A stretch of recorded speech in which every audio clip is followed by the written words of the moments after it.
नमस्कार दोस्तों। आज के इस नए विश्लेषण में हम एक बेहद शानदार सफर पर निकलने वाले हैं, जहां हम भारतीय राज्य गुजरात के विशाल और रंग बिरंगे परिदृश्य को गहराई से समझेंगे। सच कहूं तो ये राज्य सिर्फ नक्शे पर बना एक क्षेत्र नहीं है, ये एक ऐसा प्रदेश है जिसने सदियों से हमारे उपमहाद्वीप की आर्थिक और सांस्कृतिक दिशा तय की है। आज की अपनी इस चर्चा में हम इन्हीं परतों को खोलेंगे और समझेंगे कि कैसे ये राज्य अपनी प्राचीन जड़ों से जुड़कर आधुनिक भारत का एक प्रमुख इंजन बना हुआ है। तो चलिए बिना किसी देरी के इस सफर की शुरुआत करते हैं। अब जरा इस नंबर पर गौर कीजिए। 1600 किलोमीटर। ये कोई छोटी मोटी दूरी नहीं है। ये गुजरात की अविश्वसनीय तटरेखा यानी कोस्टलाइन की कुल लंबाई है। और ईमानदारी से कहें तो यही वो चीज है जो इस राज्य की मूल पहचान तय करती है, एक विशाल समुद्री दिग्गज। इसी लंबी तटरेखा ने ही गुजरात को हमेशा से दुनिया के बाकी हिस्सों से जोड़े रखा है और इसे एक ग्लोबल ट्रेड हब के रूप में आकार दिया है। और फिर आता है साल 1960। आधुनिक इतिहास के नजरिए से ये साल बहुत अहम है। यही वो वक्त था जब बॉम्बे पुनर्गठन अधिनियम के तहत तत्कालीन बॉम्बे राज्य का विभाजन हुआ और 1 मई 1960 को हमारा आधुनिक गुजरात राज्य आधिकारिक तौर पर अस्तित्व में आया। हालांकि जमीन का इतिहास तो हजारों साल पुराना है, लेकिन एक मॉडर्न स्टेट के रूप में इसका सफर यहीं से शुरू होता है। तो आज की हमारी इस चर्चा में हम क्या क्या कवर करने वाले हैं? सबसे पहले हम भारत के पश्चिमी प्रवेश द्वार के भूगोल को समझेंगे, फिर सिंधु घाटी से लेकर आज़ादी तक के सफर पर नजर डालेंगे। इसके बाद बात होगी एक आर्थिक महाशक्ति के रूप में इसके उदय की, यहाँ की जीवन संस्कृति की और अंत में यहाँ के लोगों और विरासत की।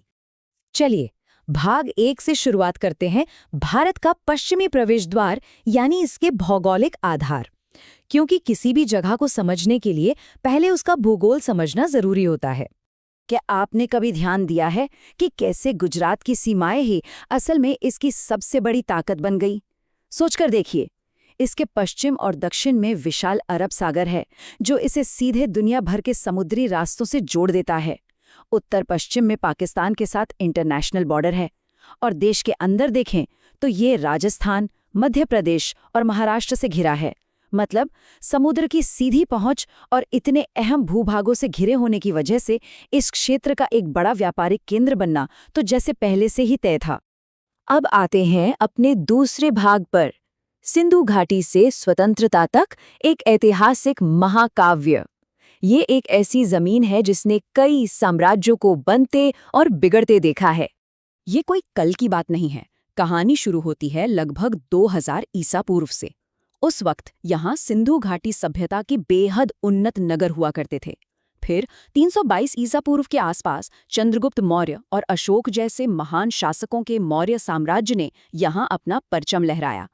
सदियों के शासन और व्यापार के बाद ब्रिटिश राज का दौर आया, जहाँ ये क्षेत्र ब्रिटिश गुजरात और कई छोटी बड़ी देसी रियासतों में बटा हुआ था।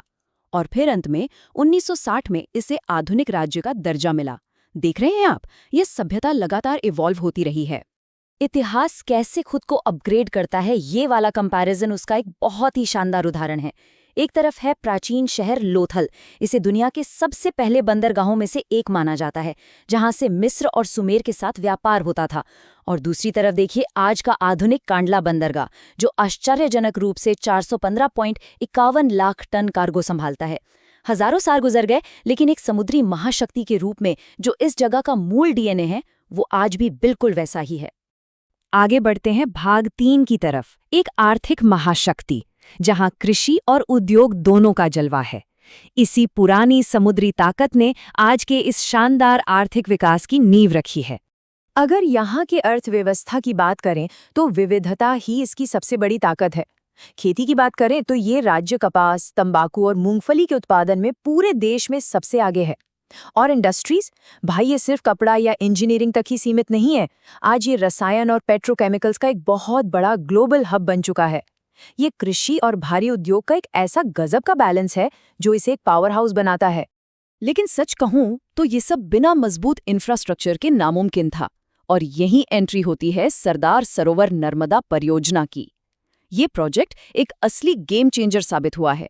इस महत्वाकांक्षी परियोजना ने सिंचाई की सुविधा को इतना बढ़ा दिया कि लाखों हेक्टेयर नई जमीन खेती के लिए तैयार हो गई। इसी पानी की ताकत ने यहाँ की खेती और इंडस्ट्री दोनों को रॉकेट जैसी स्पीड दे दी है। चलिए अब थोड़ा माहौल बदलते हैं। भाग 4, जीवंत संस्कृति और कला, जो इस राज्य का असली हृदय है। अगर आप यहाँ का कैलेंडर देखेंगे ना, तो वो बिल्कुल रंगों और संगीत से भरा हुआ मिलेगा। साल भर कुछ न कुछ उत्सव चलता ही रहता है। जैसे चैत्र यानी मार्च अप्रैल के महीने में पोरबंदर के पास भगवान कृष्ण और रुक्मिणी के विवाह की खुशी में माधवपुर मेला लगता है। फिर भाद्रपद में भगवान शिव के सम्मान में मशहूर तरनेतर मेला सजता है। और जब शरद ऋतु आती है, तब आता है नवरात्रि, जो पूरे के पूरे राज्य को एक विशाल और ऊर्जा से भरे डांस फ्लोर में बदल देता है। और देखिए, नवरात्रि का जिक्र हो और गरबा की बात न हो, ऐसा तो हो ही नहीं सकता। क्या आपने कभी असली पारंपरिक गरबा की उस तस्वीर की कल्पना की है? मूल रूप से ये महिलाओं द्वारा किया जाता है, जो अपने सिर पर एक गरबा दीप रखती हैं, यानी एक मिट्टी का घड़ा जिसमें छोटे छोटे छेद होते हैं और अंदर एक दीपक जल रहा होता है। ये दृश्य और डांडिया की वो जबरदस्त एनर्जी सच में देखने वालों को मंत्रमुग्ध कर देती है। और हाँ, यहाँ की संस्कृति सिर्फ डांस या त्योहारों तक सीमित नहीं है। प्रकृति और वास्तुकला भी कमाल की है। गिर नेशनल पार्क को ही देख लीजिए, जो पूरी दुनिया में राजसी एशियाई शेरों का इकलौता घर है। फिर कच्छ का वो विशाल रण है, जहाँ आपको दुर्लभ जंगली गधे मिलेंगे। और अगर पुरानी वास्तुकला देखने का शौक है, तो पाटन में रानी की वाव है, जिसे यूनेस्को विश्व धरोहर का दर्जा मिला हुआ है। ये जगह आर्किटेक्चर की बारीकी का एक बेजोड़ नमूना है। चलिए अब आते हैं अपने आखिरी हिस्से पर, भाग 5, लोग और विरासत, अलग अलग प्रभावों का एक सुंदर संगम। कहते हैं ना कि भाषा इतिहास का सबसे सच्चा आईना होती है। गुजराती भाषा को ही ले लीजिए, ये संस्कृत और प्राकृत से तो निकली ही है, लेकिन जो बात इसे सबसे खास बनाती है वो है इसका खुलापन। सदियों तक चले समुद्री व्यापार और दुनिया भर के लोगों से मिलते जुलते रहने के कारण इस भाषा ने बहुत ही आराम से फारसी, अरबी और पुर्तगाली शब्दों को अपना लिया। एक तरह से ये भाषा खुद अपने आप में सदियों पुराने ट्रेड नेटवर्क्स का एक जीवित रिकॉर्ड है। और यहाँ के लोग, विविधता तो जैसे इस जमीन के कण कण में है। भील, कोली और राजपूत जैसे कई अलग अलग समूह पीढ़ियों से यहाँ साथ रहते आए हैं। साथ ही जैन धर्म का यहाँ बहुत गहरा और पुराना प्रभाव है, जिसने पूरे क्षेत्र में अहिंसा और शाकाहारी जीवन शैली को गहराई से स्थापित किया। और हम इस बात को कैसे भूल सकते हैं कि जब 17वीं सदी में पारसी समुदाय फारस से भागकर भारत आया था, तो इसी जमीन ने उन्हें सबसे पहले पनाह दी थी। इस राज्य ने दुनिया को ऐसे कई महान व्यक्तित्व दिए हैं जिन्होंने इतिहास का रुख ही बदल दिया। और इनमें सबसे बड़ा नाम जाहिर तौर पर महात्मा गांधी का है। गांधी जी का प्रभाव सिर्फ राजनीति या आज़ादी की लड़ाई तक ही सीमित नहीं था।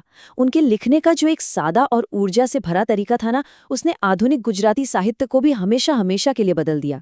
उनके विचार आज भी यहाँ की विरासत का एक बहुत अहम हिस्सा हैं।